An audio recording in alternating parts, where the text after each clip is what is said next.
I raised my sister all by myself. At her wedding, her father-in-law mocked me in front of the guests. I stood up, looked him in the eye, and said, "Careful. Without me, this wedding wouldn't even exist." His smile vanished instantly. Let me back up. Life hasn't always been this cinematic. For me, the real story starts with a sound. A phone ringing at an hour it shouldn't. It was my college advisor, voice heavy, saying words I never thought I'd hear. "Lucian, there's been an accident. Your father's gone." Just like that, my world cracked open. I was 22, drained from finals, ready to crash for spring break. My little sister, Isilda, was 17, a week shy of her high school graduation. Our mom, long gone, off starting a new life with a new family. So it was just us, two kids in a beat-up car, driving back to a hometown that didn't feel like home anymore without Dad. The funeral was a haze. Flowers, condolences, faces I barely recognized. But what came after? That was the real gut punch. Debt. Piles of it. Dad was self-employed, a dreamer who kept his struggles quiet to shield us. But when he died, the creditors didn't care about our grief. They took everything. The house, the car, his workshop. All we had left was a suitcase of clothes I'd packed for break. My scholarship covered college tuition, but rent, groceries, Isilda's school, that was on me. I remember sitting on the floor of a cheap motel room with her that first night, her crying into her hoodie, knees tucked up tight. No one else was coming. I was it, the only adult left in her world. So I made a choice. I'd finish school, get any job I could, and keep us afloat. I worked at the campus cafe, slung packages as a courier at night, and slept maybe 4 hours if I was lucky. Some days I'd stumble into class still sweating from hauling boxes up stairwells, my eyes burning from exhaustion. Every dollar I made had to stretch across 2 lives. My girlfriend at the time, Sarah, was patient for a while, but I was always canceling plans, leaving voicemails instead of showing up. Eventually, I let her go. Not because I didn't love her, but because I didn't have enough of me left to give. People talk about building character like it's some noble journey. Mine was forged in overdraft fees, bus transfers, and the quiet terror of checking our bank balance. But every time I looked at Isilda, I knew she deserved a future, even if I had to burn mine to make it happen. After graduation, there was no cap toss, no Instagram-worthy celebration, just a sigh and a job offer at a mid-sized firm doing back-end operations. It wasn't sexy, but it paid, and that was enough. I moved us into a one-bedroom apartment. Isilda got the bedroom, I took the couch. She started community college, and I juggled spreadsheets, client calls, and cooking dinner every night, even if it was just rice and eggs. On weekends, I'd crash hard, catching up on sleep between shifts. But I never stopped looking forward. I enrolled in online courses, marketing automation, software platforms, anything to sharpen my edge. I didn't know what was coming, but I'd be ready when it did. That chance came on a rainy Thursday night. My old classmate Felix Marin slid into my DMs with an idea. He and another buddy were building a tech tool to streamline back-end systems, and they needed someone to handle operations and pitch to clients. It sounded risky. Startups always do. But it also felt alive, and I hadn't felt that in years. So I said yes. My life split in two. 8 to 5 in Slacks, answering to middle managers, and 7 p.m. to 2 a.m. in coffee shops, hunched over code and pitch decks with Felix. Some nights I'd pass out with my laptop still glowing on my chest. Money was tight, arguments flared, and one of our co-founders bailed after a brutal 6-month dry spell. Felix and I hung on by our fingernails.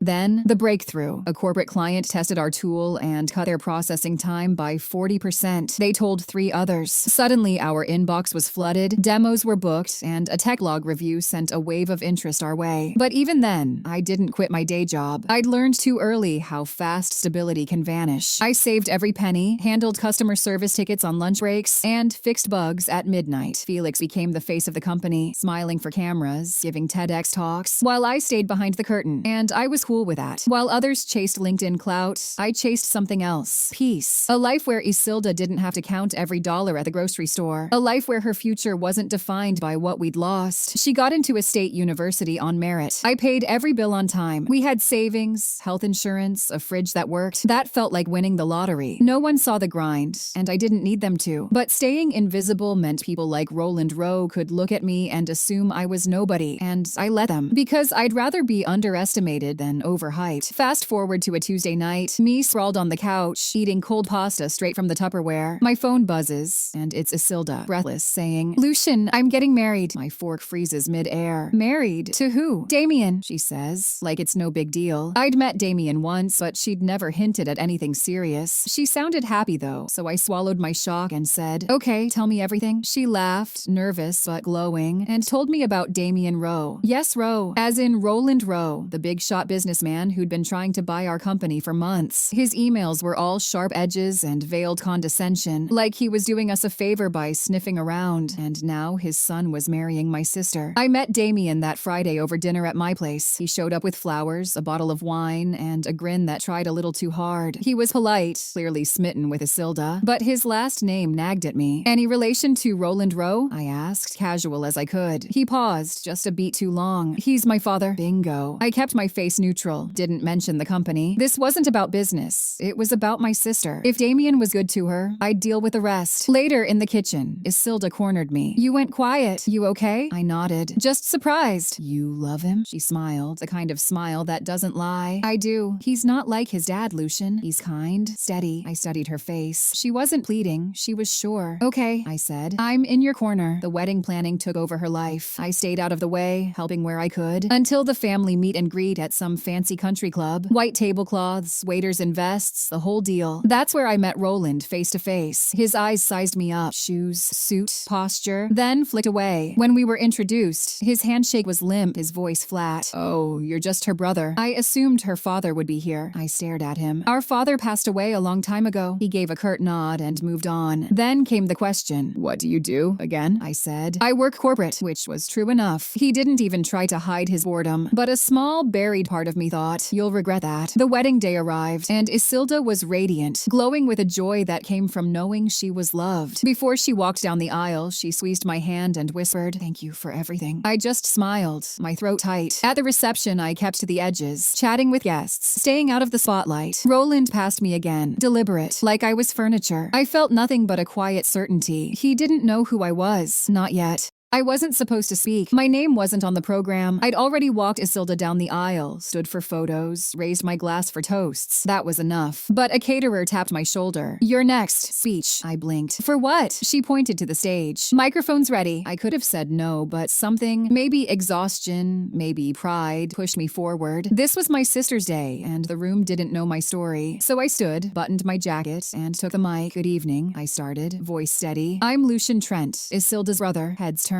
But I wasn't just her brother growing up. After our father died, I became her guardian. I was 22, she was 17, no other family, no safety net. Our mom was long gone. The room went still, glasses lowered, forks paused. I was in college, and I couldn't afford to fall apart, not when she needed food, a roof, tuition. I worked days, nights, weekends, slept less than I'd like to admit, lost friends, lost someone I loved. I glanced at Isilda, her eyes wet. But we made it. She made it because she's brilliant, brave, and forgave me when I wasn't enough. I saw Roland shift, his eyes locked on me now. "One more thing," I said, my voice lifting. "While we were surviving, I helped build a startup, a software platform some of you might use." The room stirred, heads tilting. My co-founder Felix over there took a leap with me. We started with borrowed code and busted laptops. Now we support some of the biggest firms in the country. I let that sink in. I'm not here to talk business, but it's part of the story that brought me here, to this moment. I turned to Isilda and Damien. "I'm proud of you both. You've found something rare. Trust, partnership, joy. You're ready." I stepped off the stage to applause, but Roland intercepted me before I reached my table. His handshake was firm this time, his smile tight. "Lucian, wasn't it?" Quite a speech, I nodded. "You're the co-founder of that company I've been trying to buy?" I smiled, just a little. "Yep." His face flickered. "Why didn't you say anything when we met?" I held his gaze. "Because I wanted you to see me when you thought I was nobody." He had no reply. I gave him a polite nod. "Enjoy the evening, Mr. Rowe." The rest of the night was smooth, joyful. Isilda danced like she was free, and Damien proved he was kind, not his father's shadow. Roland stayed polite, but something in his eyes had shifted. Less arrogance, more calculation. We never sold to him. His offers were tempting on paper, but I've learned to look beyond numbers. His interest wasn't about respect, it was about ownership. Felix and I stayed independent, growing on our terms. Roland's company still uses our platform, and we answer their help tickets promptly, professionally, never personal. Isilda's doing great now. She teaches, gardens, volunteers on weekends, and smiles in a way she didn't when we were scraping by. That smile, it's what I fought for. People still think I'm just the guy in the background, and I'm okay with that. The ones who dismiss you when you're quiet